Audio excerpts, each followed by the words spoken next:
Hi, this is Cheryl Hazzard. So, I was looking up symptoms of poor methylation. Anxiety, depression, insomnia, irritable bowel syndrome, allergies, headaches, including migraines, which I get them really bad. They're nasty. Muscle pain, addictions, digestive issues, multiple miscarriages, autism. Me and my son are on the autism spectrum. Hyperactivity, paranoia, rapid speech, fatigue, immunodeficiency, which I tend to have symptoms of that. I get infections a lot and I don't get better as fast as I would like. Delusions, low thresholds for pain, perfectionism, PMS, memory problems, histamine intolerance, which I have, chemical sensitivities, which I have. Feeling easily frustrated, and I'm about to go back to this issue for another reason. And what helps with methylation is vitamin B12, choline, folate, and zinc. But I want to talk about the feeling easily frustrated and the low methylation and the possible issues with maybe abuse. This is going to be a sensitive topic.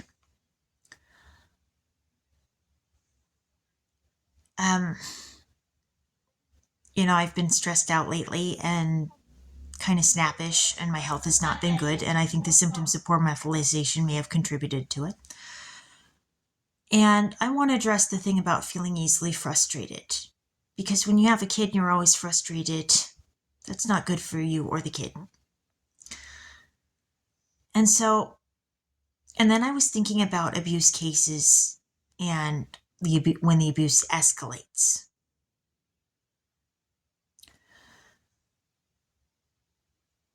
When you've got a kid who you got to keep telling them things over and over again, or even your wife, or you just feel frustrated, or, I want to talk about abusers. And do they need to look at the methylation of an abuser?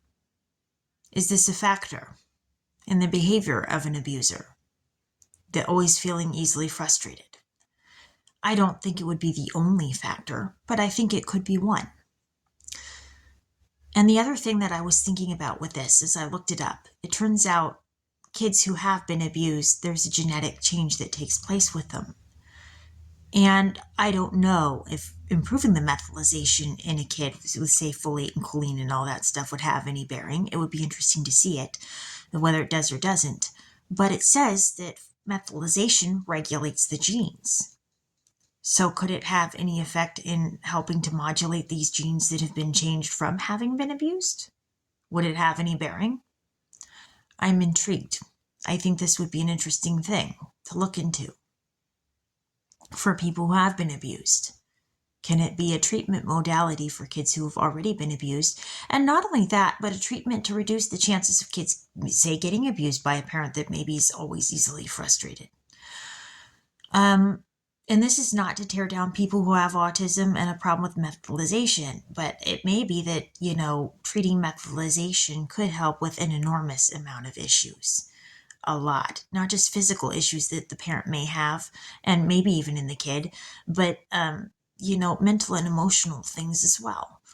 And that could be game-changing. I really think that may be game-changing. And, I recently started taking my folate, and I ate my eggs this morning with choline in them and B vitamins. I